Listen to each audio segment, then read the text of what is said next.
Hey guys, welcome to another episode of In Real Life. And today I have my bud, Abel. Hey, Yo. Abel. What's up? What's up, everybody? So, how you doing? Thank you for having me. always. I appreciate that. Abel is, I'm just gonna say a musician because I met him as a producer, but I did meet him through mutual friends. From Rennie, shout out to Rennie class 2013. We in this book. So yeah, I met Abel through my friends Trey and Sean. So he just came out with a new album. Yeah, Florescene. It's available everywhere now, all platforms. And it's a vibe for sure. I have so many questions, so let's just get to it then. All right, where are you from? Let the people know where you're from. So I'm from Salem, Wisconsin. It's a small town in southeast Wisconsin. Okay. My mom and dad grew up in Chicago, and really all of my siblings lived in Chicago for a small period of their life. But right when I was born, my family moved up to Wisconsin. Mm-hmm. Been living there my whole life until I went to college. Mm-hmm. Then I moved around a couple different places in college. And then after I graduated college, I think it was 5 or 6 months, I moved down to Atlanta. Okay. Started working at studios. Okay. Where'd you go to school?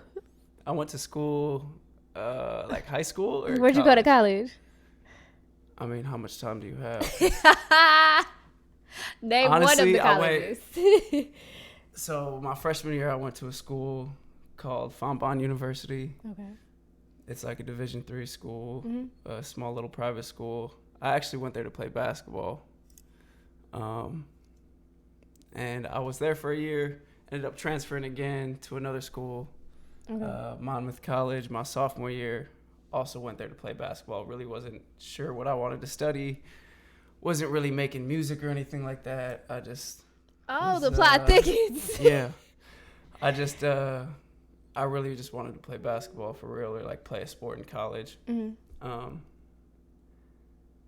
That kind of fell out, and then I moved back home to Wisconsin, lived with my parents for a little while, and the basketball thing kind of faded out, and that's when the music thing picked up.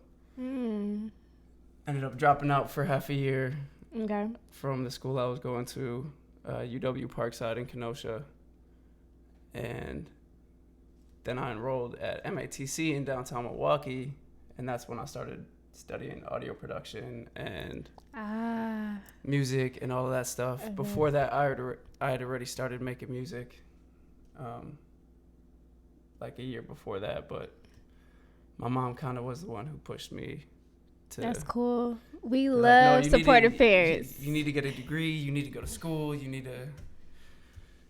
to have a diploma of some sort. Mm-hmm.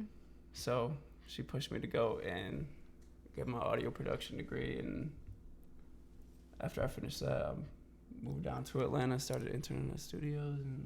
Okay, so that actually answered my next question. How did you get into music? I like that. I did not know you went to school for it as well. Yeah. Yeah. Because really, I've always just had a passion for music and creative arts. I actually thought I wanted to be a painter or a graphic designer. A painter? So my freshman year when I went to the school in St. Louis at Fontbonne, I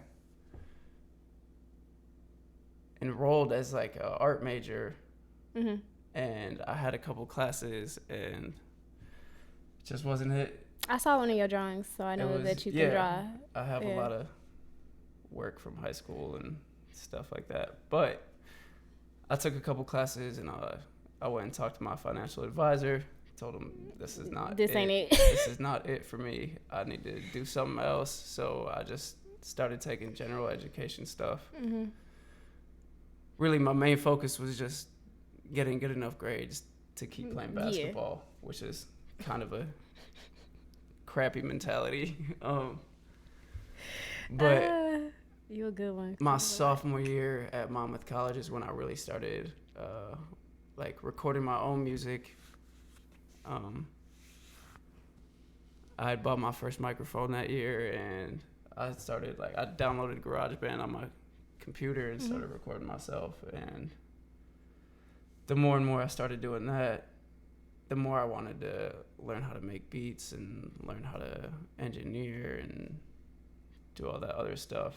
And so that's kind of what pushed me to go to school, and my mom saw that, so she kind of gave me that extra push. That's dope. Sure. My story is a little bit like that too. My parents were like, "Why are you not dancing?" And I'm like, what's the history with the dance? Well, been dancing since I was 3. And I didn't go to school for it initially. I went to be an environmental scientist. So yeah, okay. And then I changed to nursing, and then then I changed to dance. But dance was like a minor for a bit, and then my parents were like, "Why are you not nursing? 12-hour shifts, like that's not you." And then I was like, "You might be on to something." Okay, that part. But yeah, so producer, artist, which one do you feel like you're more of, or do you feel like you're both equally? I really feel like I'm an artist or songwriter more than a producer. Songwriter like, for sure. Producer and beat maker are two different things. Someone could be Teach a producer. Me something. Someone could be a producer and not be making the beats. I didn't know that. I thought they were the same. Like, they could have the vision for the song and say, I want this element on this. I want these type of keys, and then I want to have a guitar lead, and then I want to do this, and then I feel the bass is going to be like this. So there could be a producer and he could not make the beats, but regardless, I feel like I'm more of a songwriter and an artist, but the producer side of me would be that aspect of that. All right, so let's get to the project, Florescence. What inspired it? So many questions that I want to ask right now, but let's ask what inspired it first. What was the inspiration? I mean, the real inspiration was just me getting out a full project finally as an artist and a songwriter. I'd been working on a lot of songs. Like, there was, I don't know, like 20, 25 songs that I had put in a separate folder for like selection for the album. And did you use any of them? Yeah. Okay. I mean, that's how we narrowed it down to the 11 from those. Shout out to Tim, shout out to Zach, shout out to Trey, shout out to Leo, shout out to a whole lot of people, because I heard a lot of the music before it dropped, and they helped me sort through the songs, select which songs are really, yes, this one, that one, and just strengthen them from there. Okay, so I listened to the album a couple of times. It's a lot of... Okay, first, Florescence came out November 26th, right? Midnight. Yep, the day after Thanksgiving. Day after Midnight, Thanksgiving. Black Friday. The real sale. The Black real Friday. sale. Because all you had to do was download it on Apple Music or Spotify. That is very true. Free, pretty much. There's a lot of... What is the word I'm looking for? It's real... He kind of telling his business on this project. And I just want to know if you want to tell the people... What was this project really heartfelt? Yeah. Oh, super heartfelt. Yes. Very like He's spilling out his feelings. That was honestly kind of part of the inspiration, though, too. Okay. I could have answered that on the last question, but a lot of the music that I had dropped before then, not saying that it wasn't heartfelt, but I felt like with the songs that I have on Florescence, I'm really telling a story. And my story specifically of just what I go through and what I was going through over the last couple of years. And yeah, I don't know. Spilling some beans. Definitely a lot of emotion behind it. Why'd you call it Florescence? I called it Florescence because it's not fluorescence like a fluorescence light bulb. It's fluorescence in the definition of the process of budding, the process of flowering, the process of growth. That explains the cover art. Yes. Okay. Exactly. And I don't know. I just feel like this last year and a half of my life of, honestly, since I moved to Atlanta, I've grown more than ever. And I can agree with that. Same here. Definitely grown more than ever moving to Atlanta and figuring all this out. Definitely couldn't have been possible without the support of like my family and everybody around me, for sure. Yeah. But I feel like I've gotten really in tune with myself over the last couple of years, especially being in Atlanta and trying to figure it out and trying to figure out this studio stuff and work and the balance between trying to make my own thing while trying to make money at the same time and the creative freedom. And it was a lot of juggling that I had to do. I feel like I'm just kind of going on a rant now, but no, you good.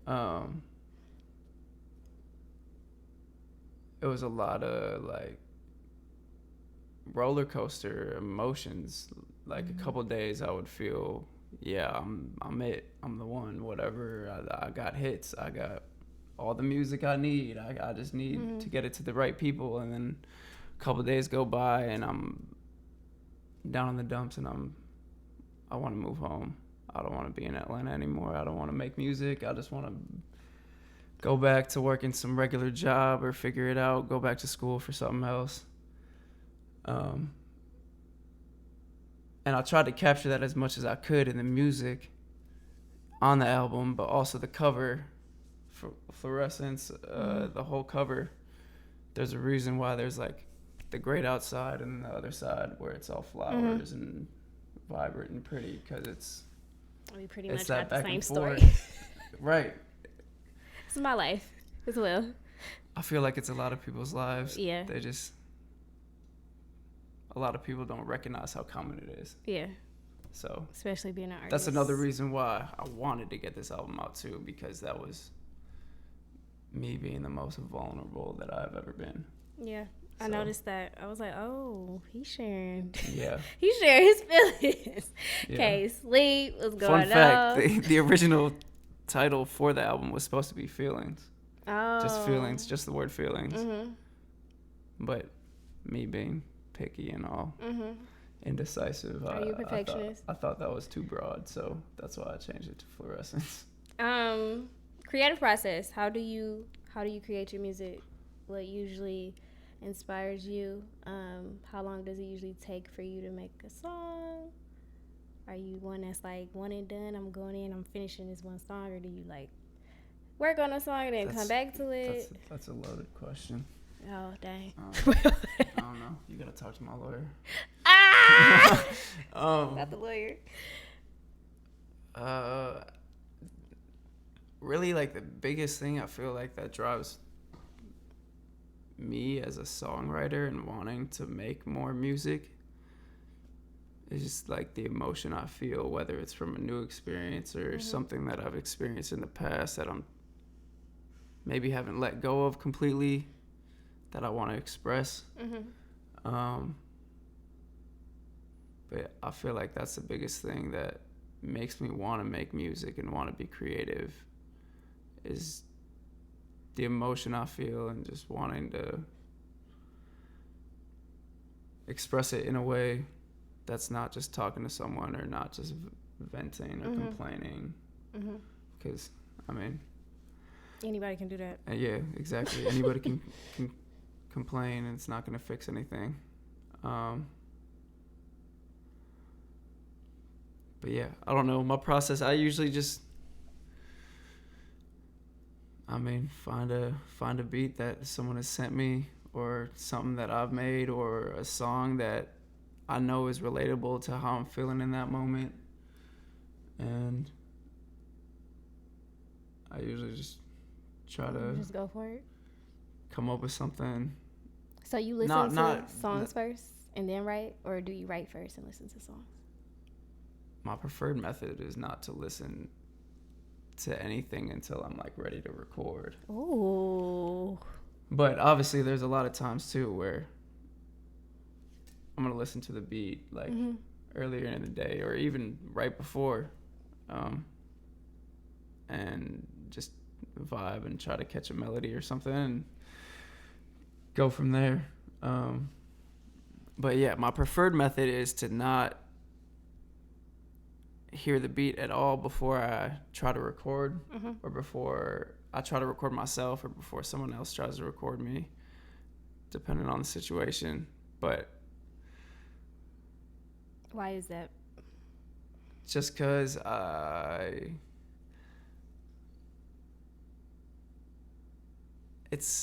for me, it's like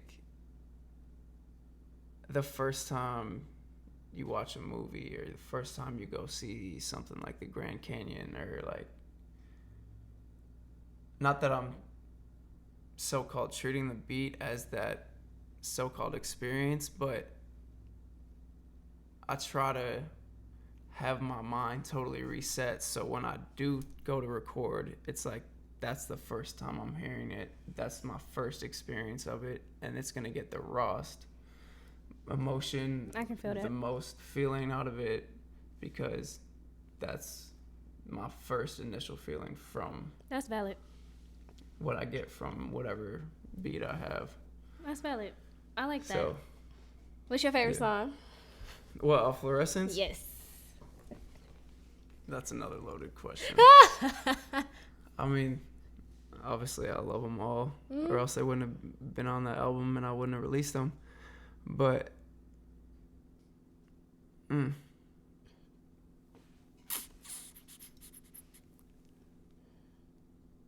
Wide Awake is up there.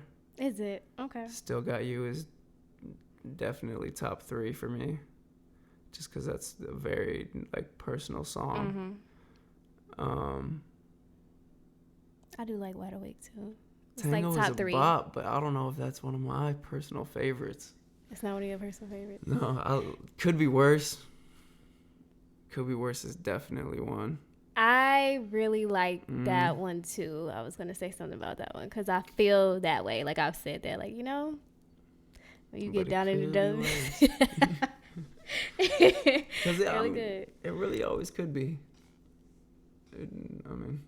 Tango is just like bringing out the dancer in me. Like I was like, ooh, I can see a visual for this. Yeah. So you're gonna choreograph a dance for the video? I mean, if you let me. I'm down. If you let me. I'm down for it. Yeah. What's the future for Abel? Ooh. Success.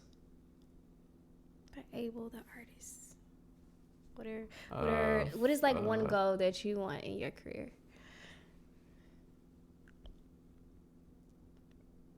Damn. It's okay. It's a lot of goals. Just one goal though. I really just want to make sure everyone who had supported me up until this point, up until whenever it is, I want to make sure they're all straight. I want to like pay off my family's debt. I want to pay off my, like, all that stuff. Brother needs a new car, cool. Mom needs a new crib, cool. I want to make sure all that's really my biggest goal. And really just to make an impact on other people's lives with the music. And that's why I want to put so much raw emotion into the music. I appreciate that. You know, it's bigger than us. It's bigger than the music. It's bigger than me. It's bigger than all of that. I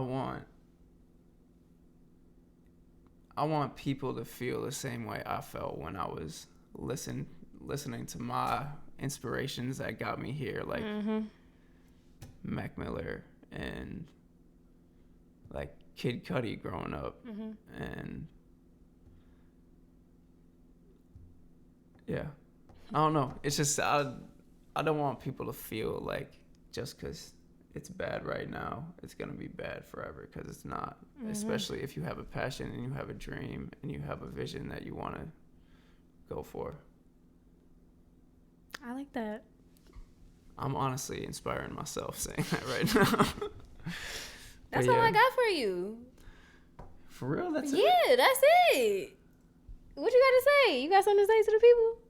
How do you Last feel? words?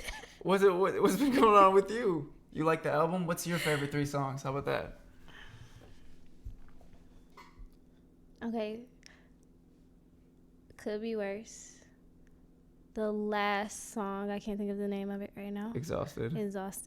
That's one I didn't mention. Yes. I really like That's that a one. very great, like, ending song. I was like, who does he think he is? Because what? I'm just and Abel, Tango. man. I'm just Abel, man. That's yeah. it. Tango's been on repeat because I've just been choreographing in my head. But yeah. So you do have a dance for the video? A little bit. It's like in the rough stages, but Okay. We'll work on it. we'll work We'll on get it. something together. Yeah, those are my top 3 right now. I'm pretty sure they're going to change, though. I hope they do. I'm pretty sure. Yeah. I hope they do. Yeah, Because if they do, that means it's good music. So, Florescence, out everywhere. Spotify, Apple Music, Tidal, whatever. Follow me on Instagram. I don't know if she's going to put the link. The handle is going to be in this whole video. She better, or else she's not getting paid. I'm telling you that right now. The handle will be in the video. Thank you, Abel, for saying yes. Thank you for expressing, sharing your art with the world. And until next time, season 4, y'all. Last season of In Real Life. Super excited. I'm hoping that I have some type of like shindig. YouTube, Instagram, right? YouTube, all of that. Instagram, yeah, all of that good stuff. Go subscribe. It's gonna be good content, I promise. I'll see y'all next time. Peace.